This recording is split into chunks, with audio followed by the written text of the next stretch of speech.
गेल्या 7-8 वर्षांपासून किमान वेतनात कोणतीही सुधारणा झालेली नसल्याने कामगारांना सध्याच्या महागाईच्या काळात जीवन जगणे कठीण झाले आहे. मुख्यमंत्री डी.के. शिवकुमार यांनी किमान वेतन सुधारणा लागू करण्याऐवजी ती समितीकडे रखडवून ठेवणे निषेधार्ह आहे, अशी टीका सीटूच्या राज्य सरचिटणीस एस. वरलक्ष्मी यांनी केली. सोमवारी बेळगाव येथे आयोजित पत्रकार परिषदेत त्या बोलत होत्या. कर्नाटक राज्य औद्योगिक विकासात देशात चौथ्या परदेशी गुंतवणूक आकर्षित करण्यात दुसऱ्या तसेच IT आणि BT उद्योगांमध्ये पहिल्या क्रमांकावर असल्याचे त्यांनी सांगितले. ಸ್ನೇಹಿತರೆ, ನಮ್ಮ ಕರ್ನಾಟಕ ರಾಜ್ಯದ 1,77,00,000 ಜನರಿಗೆ ಕರ್ನಾಟಕ ರಾಜ್ಯ ಸರ್ಕಾರ ಒಂದು ಭಾರಿ ದೊಡ್ಡದಾದಂಥ ಒಂದು ಅನ್ಯಾಯವನ್ನು ಮಾಡಿದೆ. 8 ವರ್ಷಗಳ ನಂತರ ಕನಿಷ್ಠ ವೇತನವನ್ನು ಈ ಸರ್ಕಾರ ಪರಿಷ್ಕರಣೆ ಮಾಡಿತ್ತು. ಈ ಪರಿಷ್ಕರಣೆ ಮಾಡಿದ್ದು ಕೂಡ ಭಾರಿ ದೊಡ್ಡದಾದಂಥ ಒಂದು ಒತ್ತಾಯಗಳು ಮತ್ತು ಹಲವು ಸ್ವರೂಪದ ಹೋರಾಟಗಳನ್ನು ನಡೆಸಲಾಗಿತ್ತು. ಹಿಂದೆ ಇದ್ದಂಥ ರಾಜ್ಯ ಸರ್ಕಾರ ಬೊಮ್ಮಾಯಿಯವರು ಈ ರಾಜ್ಯದ ಮುಖ್ಯಮಂತ್ರಿ ಇದ್ದಾಗ ಈ ಕನಿಷ್ಠ ವೇತನ 2022ಕ್ಕೆ ಕ್ಲೋಸ್ ಆಗಿತ್ತು. 2022-23ಕ್ಕೆ ಈ ವೇತನವನ್ನು ಪರಿಷ್ಕರಣೆ ಮಾಡಬೇಕಿತ್ತು. ಆಗ ನಾವು ಕೇಳಿದ್ದು ಒಂದು ವೈಜ್ಞಾನಿಕ ಲೆಕ್ಕಾಚಾರದ ಆಧಾರದಲ್ಲಿ 36,000 ರೂಪಾಯಿ ಕನಿಷ್ಠ ವೇತನವನ್ನು ಪರಿಷ್ಕರಣೆ ಮಾಡಬೇಕು ಅಂತೇಳಿ ನಾವು ಕೇಳಿದ್ವಿ. ಆಗ ಅವರು ಕೇವಲ 5%, 10% ಮಾತ್ರ ವೇತನ ಹೆಚ್ಚಳ ಮಾಡ್ತೀವಿ ಅಂತ ಹೇಳಿದರು. ನಾವೆಲ್ಲರೂ ಕೂಡ ಅದನ್ನು ವಿರೋಧಿಸಿ ಹೈಕೋರ್ಟ್ಗೆ ಹೋಗಿ ಹೈಕೋರ್ಟಲ್ಲಿ ವಾದ ವಿವಾದಗಳ ನಂತರ ಹೈಕೋರ್ಟು ಒಂದು ನಿರ್ದೇಶನವನ್ನು ನೀಡಿತು.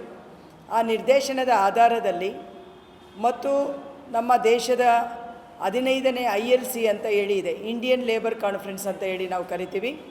ಆ ILC ಏನು ಹೇಳುತ್ತೆ ಅಂತ ಹೇಳಿದರೆ, ಪ್ರತಿ 3 ವರ್ಷಕ್ಕೊಮ್ಮೆ ಅಥವಾ 5 ವರ್ಷಕ್ಕೊಮ್ಮೆ ಈ ಕನಿಷ್ಠ ವೇತನವನ್ನು ಒಂದು ವೈಜ್ಞಾನಿಕ ಲೆಕ್ಕಾಚಾರಗಳ ಆಧಾರದ ಒಳಗಡೆ ಈ ವೇತನ ಪರಿಷ್ಕರಣೆ ಆಗಬೇಕು ಅನ್ನುವಂಥದ್ದನ್ನು ಹೇಳುತ್ತೆ ಮತ್ತು ಅದನ್ನು ವೈಜ್ಞಾನಿಕ ಲೆಕ್ಕಾಚಾರ ಮಾಡಬೇಕು ಅಂತ ಹೇಳುತ್ತೆ.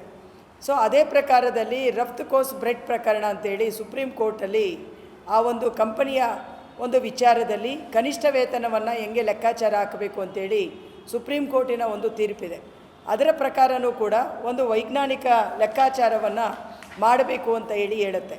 ಸೊ ಅಂತ ಹೇಳಿದ್ರೆ ಯಾವ ಕಾರ್ಮಿಕ ಇರ್ತಾನೆ ಅವನಿಗೆ 2,700 ಕ್ಯಾಲರಿ ಆಹಾರ, ಅವನ ಹೆಂಡತಿಗೆ 2,700 ಕ್ಯಾಲರಿ, ಅವರ ಮಕ್ಕಳಿಗೆ 2 ಮಕ್ಕಳು ಯೂನಿಟ್ ಸೇರಿಸಿ 2,700 ಕ್ಯಾಲರಿ. ನಾವು ಕಾರ್ಮಿಕ ಸಂಘಟನೆಗಳು ಕೇಳಿದ್ದೇನೆಂದರೆ, ಸುಪ್ರೀಂ ಕೋರ್ಟ್ ಇತ್ತೀಚೆಗೆ ಒಂದು ತೀರ್ಪನ್ನು ಕೊಟ್ಟಿದೆ. ಏನು ತೀರ್ಪು ಅಂತ ಹೇಳಿದರೆ, ಯಾವ ವಯಸ್ಕ ತಾಯಿ ತಂದೆ ಇರ್ತಾರೆ ಆ ತಾಯಿ ತಂದೆಯನ್ನು ಸಾಕುವಂಥದ್ದು, ಸಲಹುವಂಥದ್ದು ಆ ಮಗನ ಕರ್ತವ್ಯ ಅಂತ ಹೇಳಿ ಅವರು ಹೇಳ್ತಾರೆ. ಅವರನ್ನು ಹಂಗೇ ಬಿಡಬಾರ್ದು ಅಂತ ಹೇಳುತ್ತೆ. ಅದಕ್ಕೆ ನಾವೇನು ಹೇಳಿದ್ದೀವಿ ಅಂದರೆ, ಈ ಕನಿಷ್ಠ ವೇತನವನ್ನು ಲೆಕ್ಕಾಚಾರ ಹಾಕುವಾಗ ಈ ತಾಯಿ ತಂದೆಯನ್ನು ಕೂಡ ಒಂದು ಯೂನಿಟ್ ಅಂತ ಹೇಳಿ ಪರಿಗಣಿಸಬೇಕು. ಆವಾಗ 3 ಯೂನಿಟ್ ಬದಲಿಗೆ 4 ಯೂನಿಟ್ ಅಂತೇಳಿ ಪರಿಗಣಿಸಬೇಕು ಅನ್ನುವಂಥ ಹಲವು ಈ ಥರದ ಒತ್ತಾಯಗಳ ನಂತರ ಅಂತಿಮವಾಗಿ 2025 ಏಪ್ರಿಲಿಗೆ ಕನಿಷ್ಠ ವೇತನ ಸಲಹಾ ಮಂಡಳಿ ಒಂದು ಡ್ರಾಫ್ಟನ್ನು ಅವರು ಹೊರಗಡೆ ತರ್ತಾರೆ. ಆ ಡ್ರಾಫ್ಟಿಗೆ ಆಕ್ಷೇಪಣೆಗಳನ್ನು ಕೇಳ್ತಾರೆ. ಈ ಆಕ್ಷೇಪಣೆಗಳನ್ನು ಹಾಕುವಾಗ ಇವತ್ತು ಯಾವ ಹಣಕಾಸು ಇಲಾಖೆ ಇದನ್ನು ತಡೆ ಒಡ್ಡಿದೆಯೋ ಆ ಹಣಕಾಸು ಇಲಾಖೆ ಅವತ್ತು ಆಕ್ಷೇಪಣೆಯನ್ನು ಸಲ್ಲಿಸಲಿಲ್ಲ. ಯಾವ commerce and department, industrial department ಇದೆ ಅವರು ಇವತ್ತು ಅಬ್ಜೆಕ್ಷನ್ ಹಾಕಿದ್ದಾರೆ, ಆವತ್ತು ಅವರು ಆಕ್ಷೇಪಣೆ ಸಲ್ಲಿಸಲಿಲ್ಲ. ಆಕ್ಷೇಪಣೆ ಸಲ್ಲಿಸಲಿಕ್ಕೆ ಭಾಳಷ್ಟು ಸಮಯ ಇತ್ತು. ಆ ಸಂದರ್ಭದಲ್ಲಿ ಅವರು ಸಲ್ಲಿಸ್ದೇನೆ ಅಂತಿಮವಾದಂಥ ನೋಟಿಫಿಕೇಷನ್ 22ನೇ ತಾರೀಕು ಮೇ 2026ಕ್ಕೆ ಬಂತು. ಆದರೆ ನೀವು ಲೆಕ್ಕಾಚಾರ ಹಾಕಿ 2025 ಏಪ್ರಿಲ್ ಅಂತ ಹೇಳಿದ್ರೆ ಹೆಚ್ಚು ಕಡಿಮೆ 13 ತಿಂಗಳ ಕಾಲ ಈ ನೋಟಿಫಿಕೇಷನ್ ಪೆಂಡಿಂಗ್ ಇತ್ತು. ಮತ್ತು ನಾವೆಲ್ಲ ಹೋರಾಟಗಳ ಮೇಲೆ ಆದ ನಂತರ ಮೇ 22ನೇ ತಾರೀಕಿಗೆ ಅದನ್ನು ಅಂತಿಮ ಅಧಿಸೂಚನೆ ಬಂತು. ಅಂತಿಮ ಅಧಿಸೂಚನೆ ಬಂದ ಕೂಡಲೇ ನಮ್ಮ ರಾಜ್ಯದ ಬಂಡವಾಳಗಾರರು, ನಮ್ಮ ರಾಜ್ಯದ ಕೆಲವು ಜನಪ್ರತಿನಿಧಿಗಳು ಮತ್ತು ಉಪಮುಖ್ಯಮಂತ್ರಿಗಳು, ಆವತ್ತಿನ ಉಪಮುಖ್ಯಮಂತ್ರಿಗಳು ಎಲ್ಲರೂ ಕೂಡ ಸೇರ್ಕೊಂಡು ಇದು 60% ಜಾಸ್ತಿ ಆಗಿಬಿಟ್ಟಿದೆ, ಇನ್ಕ್ರೀಸ್ ಆಗಿಬಿಟ್ಟಿದೆ ಪೇಮೆಂಟು, ಇಷ್ಟು ಹಣವನ್ನು ಕೊಡಲಿಕ್ಕಾಗಲ್ಲ ಅಂತೇಳಿ ಆವತ್ತಿಂದನೇ ಅಪಸ್ವರ ಪ್ರಾರಂಭ ಮಾಡಿದ್ರು. ಸೊ ಅಪಸ್ವರ ಪ್ರಾರಂಭ ಮಾಡಿ ಈ ಎಲ್ಲ ಮಾಲೀಕರು ಕೂಡ ಸೇರಿ, ಅದರಲ್ಲೂ ಕೂಡ ವಿಶೇಷವಾಗಿ FKCCI, CII, KASSIA ಈ ಥರ ಮಾಲೀಕರ ಸಂಘಟನೆಗಳೇನಿದ್ದಾವೆ, ಸಣ್ಣ ಮಧ್ಯಮ ಬೃಹತ್ ಎಲ್ಲ ಥರದ ಮಾಲೀಕ ಸಂಘಟನೆಗಳು ಇವತ್ತು ಕೋರ್ಟಿಗೆ ಹೋಗಿದ್ದಾರೆ. ಈ ಒಂದು ಮಿನಿಮಮ್ ವೇಜನ್ನು ನೀವು ತಡೆ ಹಿಡಿಬೇಕು ಅಂತ. ಆದರೆ ಕೋರ್ಟು ಇವತ್ತು ಅದಕ್ಕೆ ಯಾವುದೇ ರೀತಿಯಲ್ಲಿ ಸ್ಟೇ ಕೊಟ್ಟಿಲ್ಲ. ಯಾಕೆ ಅಂತ ಹೇಳಿದರೆ ಮಾಲೀಕರ ಪರವಾಗಿ ಈ ಒಂದು ನೋಟಿಫಿಕೇಷನಲ್ಲಿ ಅವರಿಗೆ ಸ್ಟೇ ಕೊಡುವ ರೀತಿಯ ಯಾವುದೇ ವಿವಾದಗಳು ಕೂಡ ಈ ನೋಟಿಫಿಕೇಷನಲ್ಲಿ ಇಲ್ಲ.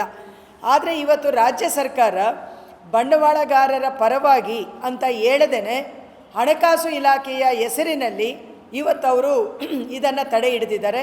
ನಾವು ಇದನ್ನು ಕಂಡೆಮ್ ಮಾಡ್ತೀವಿ. ಯಾಕೆ ಅಂತ ಹೇಳಿದರೆ ಸ್ನೇಹಿತರೆ, ಇವತ್ತು ಕರ್ನಾಟಕ ರಾಜ್ಯದ ಒಳಗಡೆ ಈಗ ಅಟ್ ಪ್ರೆಸೆಂಟ್ ಇದು ಮಳೆ ಬರಲಿಲ್ಲ.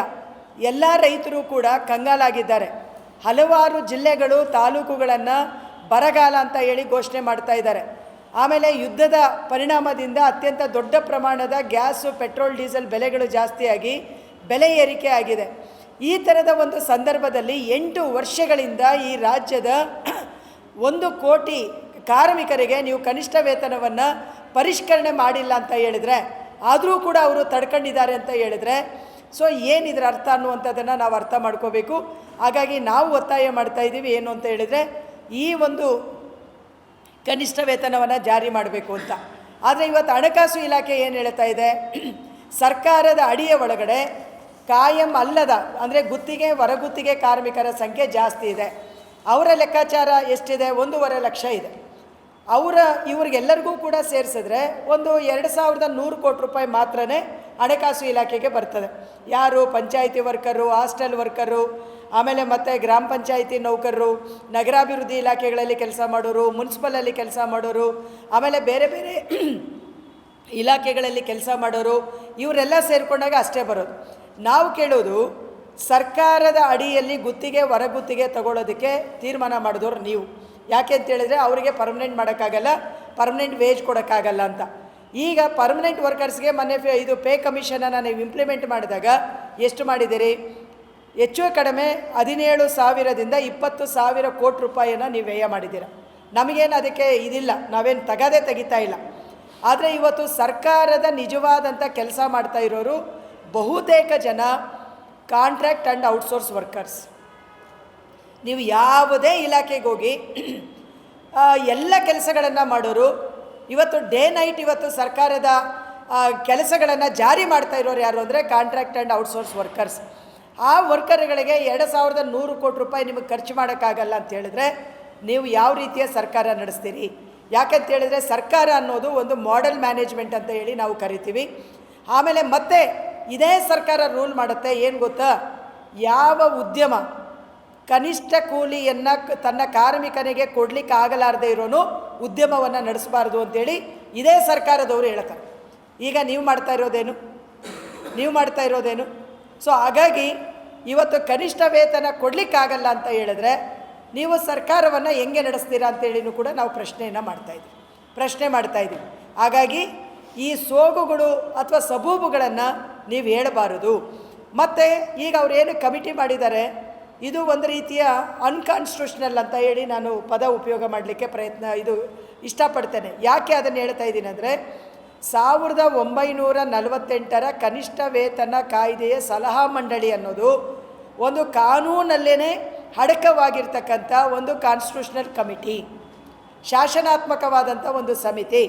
ಶಾಸನಾತ್ಮಕವಾದಂಥ ಒಂದು ಸಮಿತಿಯನ್ನು ಸರ್ಕಾರನೇ ರಚನೆ ಮಾಡಿರೋದು. ಅದಕ್ಕೆ ಅಧ್ಯಕ್ಷರನ್ನು ನೇಮಕ ಮಾಡೋದು ಕೂಡ ಸರ್ಕಾರವೇ. ಅದರಲ್ಲಿ ಸದಸ್ಯರು ಯಾರಿರಬೇಕು ಅಂತೇಳಿ ನೇಮಕ ಮಾಡೋದು ಕೂಡ ಸರ್ಕಾರವೇ. ಈ ರೀತಿ ನೀವು ಸರ್ಕಾರವೇ ರಚನೆ ಮಾಡಿದಂಥ ಒಂದು ಸಮಿತಿಯ ವಿರುದ್ಧ ನೀವು ಕ್ಯಾಬಿನೆಟ್ನವರು ಮತ್ತೊಂದು ಸಮಿತಿಯನ್ನು ನೀವು ರಚನೆ ಮಾಡ್ತೀವಿ ಅಂತ ಹೇಳಿದರೆ ಇದು ನಾವೇನು ಹೇಳಬೇಕು? ಆದರೆ ಇವತ್ತು ಈ ರಾಜ್ಯದ ಬಂಡವಾಳಗಾರರನ್ನು ರಕ್ಷಣೆ ಮಾಡೋಕ್ಕೆ ಹಣಕಾಸು ಇಲಾಖೆಯ ಉದಾಹರಣೆಗಳನ್ನು ನೀವು ತೊಗೊಂಡು ಬಂದು ಕೊಟ್ಟು ಇವತ್ತು ಅವರನ್ನು, ನಮ್ಮ ಕೂಲಿಯನ್ನು ಕಿತ್ಕೊಳ್ಳೋಕ್ಕೆ ನೀವು ಪ್ರಯತ್ನ ಮಾಡ್ತಾ ಇದ್ದೀರಿ ಅನ್ನೋದನ್ನು ನಾವು ನೇರವಾಗಿ ಇದರಲ್ಲಿ ಆರೋಪವನ್ನು ಹೊರಿಸ್ತಾ ಇದ್ದೀವಿ. ನಿಮ್ಮ ಹತ್ರ ಹಣ ಇಲ್ಲ ಅಂತ ಹೇಳ್ತೀರಲ್ಲ, ಇವತ್ತು ಹೊಸ ಬಿಲ್ಡಿಂಗ್ಗಳನ್ನು ಕಟ್ತಾ ಇದ್ದೀರಿ, ಕಾಮಗಾರಿಗಳನ್ನು ನಡೆಸ್ತೀರಿ, ಮಠಗಳಿಗೆ ಕೊಡ್ತೀರಿ, ಜಾತಿ ಸಂಘಟನೆಗಳಿಗೆ ಕೊಡ್ತೀರಿ, ಧರ್ಮದ ಸಂಘಟನೆಗಳಿಗೆ ಕೊಡ್ತೀರಿ.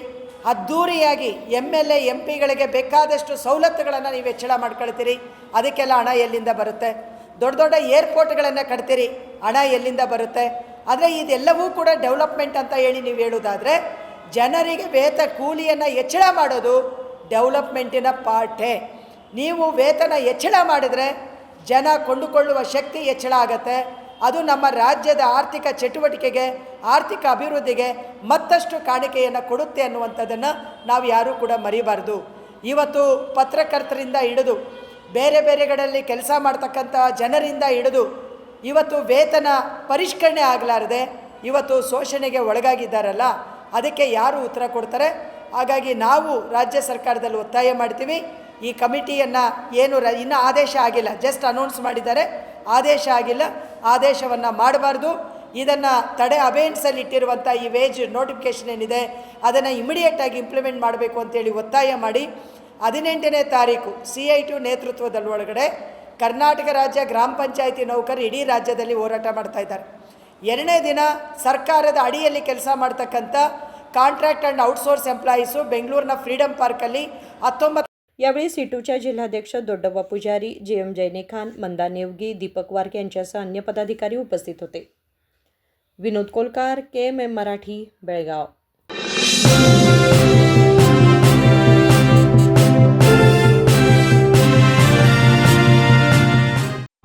ಜಗಮಗ ಜಗಮಗ ಹೊಳೆಯುವ ಕಣ್ಣುಗಳು, ಹೃದಯದಿ ಹರುಷದ ಅಲೆಗಳು. ಬಂದಿದೆ ಶುಭಗಳಿಗೆ, ಪ್ರೀತಿಯ ಗಳಿಗೆ, ರೇಷ್ಮೆಯಲ್ಲಿ ಸುತ್ತಿದ ಸ್ವರ್ಣಗಳಿಗೆ.